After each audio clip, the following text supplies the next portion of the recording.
Fala galera, estou começando mais um vídeo, mais uma vez falar um assunto sério. Nós vamos falar sobre Guerra Fria, espero que vocês gostem. É um tema que eu gosto muito, que a gente vai falar de forma resumida, nós vamos ficar falando muito tempo, porque senão o vídeo fica muito grande. Mas de qualquer forma eu quero falar um pouco sobre esse assunto com vocês e depois a gente pode desdobrar os temas, os vários momentos da Guerra Fria para ficar mais fácil, enfim, para a gente conversar mais a respeito do assunto para ficar mais específico. Mas nesse momento a gente vai fazer um vídeo mais didático. A primeira coisa que a gente tem que pensar é o seguinte: quando é que a Guerra Fria começou? Por que ela começou? A gente sabe que alguns países se juntaram durante a Segunda Guerra Mundial por uma questão de ocasião, uma questão de necessidade, uma questão de ter um inimigo em comum. E não necessariamente porque esses países se gostavam, né? O caso dos Estados Unidos e da União Soviética, principalmente, que simbolizam essa rivalidade entre o capitalismo e o comunismo e assim por diante. Então esses dois países se juntam dentro do contexto da Segunda Guerra Mundial para combater o nazismo, para combater a Alemanha nazista, e depois que isso vai se tornando muito claro, eles estão ganhando e etc, eles já começam a fazer as conferências para ver quem que vai dividir qual território do mundo e assim por diante. Esses dois países já vão mostrando por que eles vieram, ou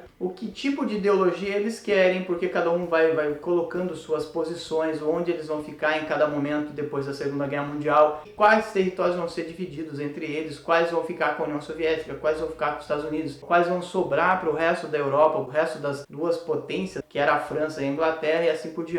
Então já existia um motivo antes mesmo da Segunda Guerra Mundial terminar. Quando ela termina, não tem por que eles serem aliados mais, não tem por que eles ficarem mais juntos. Então eles já começam a esquematizar, até que em 46, 47, isso já fica muito mais evidente com a ideia da cortina de ferro, que lá o Churchill diz, né, que desceu uma cortina de ferro sobre a Europa, sobre o mundo de maneira geral, uma cortina de ferro que divide o mundo entre os Estados Unidos capitalista de um lado, a União Soviética do outro e assim por diante. Então até a gente tem uma situação em que o mundo vai passar a ser dividido entre as duas grandes ideologias que estavam disputando a Segunda Guerra Mundial. Então o mundo vai ficar dividido depois da Segunda Guerra Mundial entre duas potências que tinham se tornado aliadas de momento, mas que depois se tornam inimigas indiretas de alguma forma, mas que sempre se ameaçam, que sempre fazem propaganda uma contra a outra e assim por diante. E esses são os dois grandes participantes, os dois dominantes depois da Segunda Guerra Mundial, porque eles vão polarizar o mundo, eles vão bipolarizar o mundo entre dois polos que dividem as suas áreas de influência. Os Estados Unidos vai tentar, vai procurar, vai fazer políticas para manter o capitalismo da melhor forma possível, para que supostamente o comunismo não avance sobre essas regiões. E a União Soviética vai tentar ao máximo manter o controle que ela tinha sobre o leste europeu, sobre alguns países que se tornam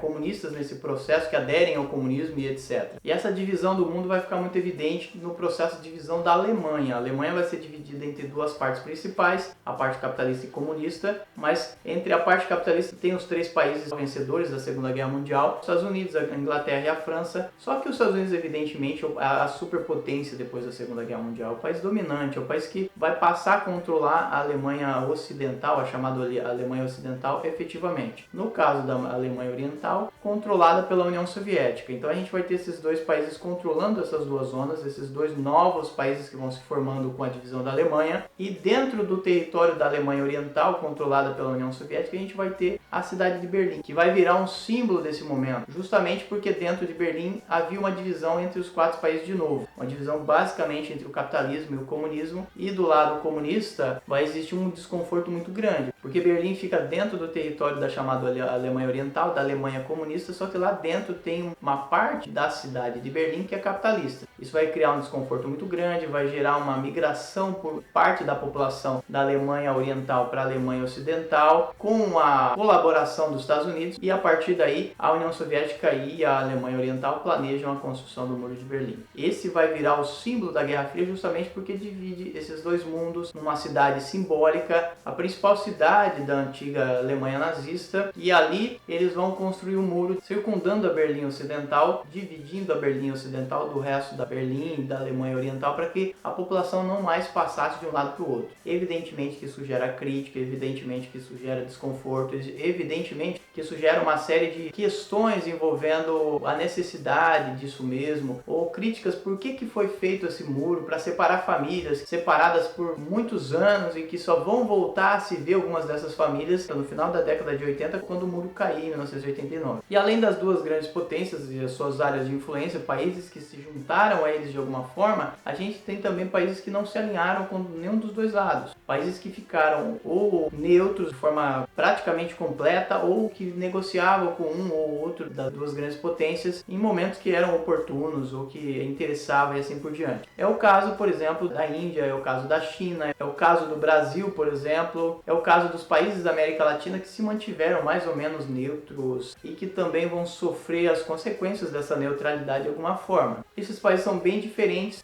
a economia é bem diferente, a política é bem diferente. Por exemplo, a China era comunista, mas não se alinhou com a União Soviética. A Índia e outros países vão fazendo suas independências ou vão concretizando seus processos de independências, mas não se alinham necessariamente com nenhuma das duas grandes potências. E eles passam a ser incluídos no grupo que ficou conhecido como Terceiro Mundo. São países bem diferentes, mas que ficam nesse grupo por uma questão de comodidade ou de preguiça intelectual desses caras também, porque eles preferem entender esse terceiro mundo de uma forma unificada, porque fica muito mais fácil de compreender que esses países não se envolveram, esses países não se alinharam com as grandes potências e os outros que estavam em volta dessas duas grandes potências. Claro que a superpotência, os Estados Unidos e a União Soviética, não eram iguais. A economia dos Estados Unidos era muito mais forte, a da União Soviética, comparativamente, era mais fraca. De qualquer forma, existia uma disputa entre os dois, existia uma disputa muito forte, tanto no campo militar quanto no campo espacial, na tecnologia de maneira geral. Isso é muito simbólico, porque vai gerar um desconforto muito grande no mundo, principalmente envolvendo a questão da energia nuclear, da tecnologia nuclear. Tanto é que depois da bomba de Hiroshima e Nagasaki vai ter uma série de estudos para desenvolver bombas atômicas, tanto da parte dos Estados Unidos como da União Soviética. Eles vão fazer grandes investimentos nessas tecnologias para desenvolver equipamentos, para mostrar um para o outro que eles eram fortes. Então, os Estados Unidos construiu uma bomba, construiu a bomba H, daí a União Soviética queria mostrar que eles eram importantes e fortes também, então eles construíram uma bomba mais forte. Daí os Estados Unidos ia lá e construiu uma bomba. Daí a União Soviética foi lá e construiu a Tsar Bomb, que é a bomba de hidrogênio mais forte do mundo. Então a gente tem essa questão que envolve uma coisa que ficou conhecida como corrida armamentista, que eles desenvolvem tecnologia balística, tecnologia de satélite para controlar míssil, para desenvolver armas cada vez mais potentes, que tinha uma tecnologia para destruir o mundo inteiro. Tanto é que muita gente tinha a sensação de que o mundo ia acabar a qualquer momento. E não é à toa que naquele momento as teorias, os messianistas, os caras que pregam o fim do mundo ganharam muita importância, porque parecia realmente que o mundo ia acabar, parecia realmente que as pessoas iam se destruir. E até hoje, se a gente for imaginar essas situações, o que ficou da Guerra Fria, a gente ainda tem essa sensação de que alguma coisa pode acontecer a qualquer momento para que o mundo acabe em uma bomba ou em várias bombas que são jogadas ou que podem ser jogadas por esses países que têm tecnologia nuclear. Mas naquela época, os países que tinham tecnologia nuclear eram os Estados Unidos e a União Soviética. Isso envolvia também a questão espacial, para ver quem chegava no espaço primeiro, para ver quem dominava ou para quem conquistava a Lua primeiro. E aí existe aquela questão de que a União Soviética mandou o primeiro ser vivo para o espaço, daí depois mandou o primeiro ser humano, depois os Estados Unidos mandou gente também, depois os Estados Unidos supostamente, ou pelo menos tem gente que prega isso, tem gente que não acredita, que mandou o homem para a Lua. De qualquer forma, essa corrida espacial era muito intensa e ela envolvia grandes investimentos em recursos financeiros, em recursos humanos, para desenvolver essa tecnologia, para desenvolver esse processo todo de expansão do homem para o espaço, para a conquista do espaço sideral e assim por diante. Mas de qualquer forma, até agora eu não disse isso, mas vale dizer que a Guerra Fria ela nunca esquentou, e por isso que ela chama Guerra Fria, né? Porque ela é o período da história da humanidade em que os países estão em constante atrito indireto, eles estão em constante ameaça, eles estão em constante propaganda um contra o outro, das ameaças que o outro representa e assim por diante, mas eles não chegam a se bater diretamente. Então é por isso que ela é chamada de Guerra Fria, porque ela não esquenta, não existe o calor das armas. Isso não quer dizer que não houvesse uma ameaça de fato de que pudesse acontecer uma guerra de verdade, uma guerra direta entre essas duas grandes potências. Existia sim essa ameaça, existia sim a possibilidade de o mundo acabar. Só que nenhum dos dois países queria que isso acontecesse, por isso que eles criam uma série de políticas de contenção, política de manter o outro controlado, de se afastar do outro, de defender o seu próprio espaço, de defender sua própria zona de influência, para que se evitasse um confronto direto, para que se evitasse uma guerra entre essas duas grandes potências. De qualquer forma, existiram conflitos indiretos, conflitos localizados entre essas duas potências. Primeiro, na chamada Guerra da Coreia, depois a gente vai ter também um conflito indireto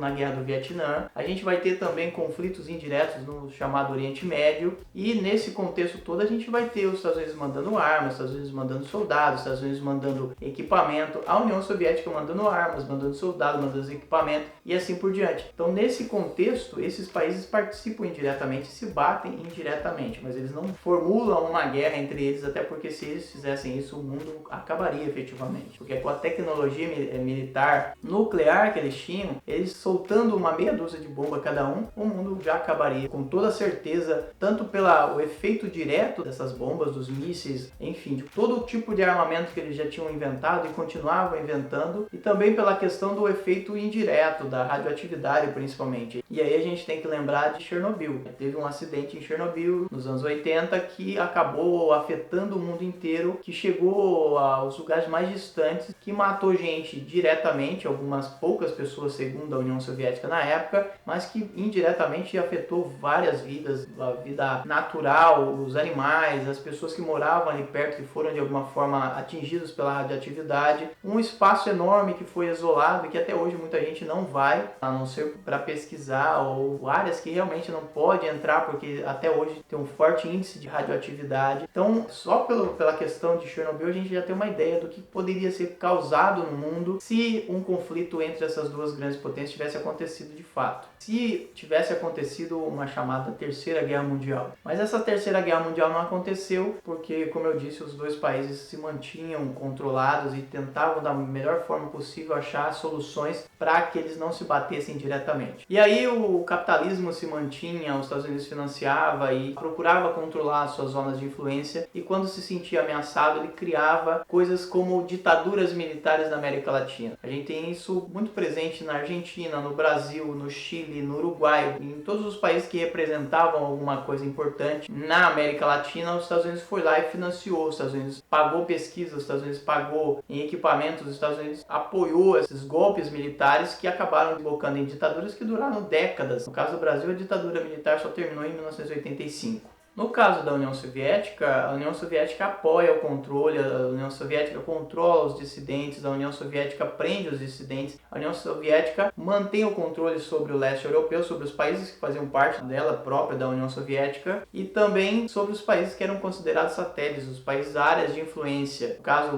da África também, no caso do Oriente Médio, isso tudo envolve uma série de esforços, um esforço muito grande economicamente falando, um esforço que os Estados Unidos conseguiu manter, porque os Estados Unidos eram mais forte economicamente, mas que os Estados Unidos entrou em crise também na década de 70 por causa do petróleo. Os Estados Unidos vive um momento muito crítico com o petróleo, uma coisa que a União Soviética não experimentou, que naquele momento a União Soviética, pelo contrário, ganhou muito, porque a União Soviética vendia petróleo. Só que isso era um engano, porque a União Soviética estava vivendo um momento já de problemas políticos, de corrupção e etc., muito fortes. E isso vai se mostrar a partir da década de 80. Tanto é que na década de 80 a crise na União Soviética se instala, eles tentam uma série de reformas, eles tentam mudar muita coisa no sistema. O Gorbachev, por exemplo, tenta mudar uma série de coisas no sistema para manter a União Soviética, ou para manter o controle, pelo menos, da maioria dos países que eram parte do bloco soviético, só que eles não conseguem mais porque eles já estão numa crise profunda economicamente falando, numa crise política, num descrédito muito grande com os países, as regiões que faziam parte da União Soviética e das áreas de influência, porque eles não têm mais como financiar esses regimes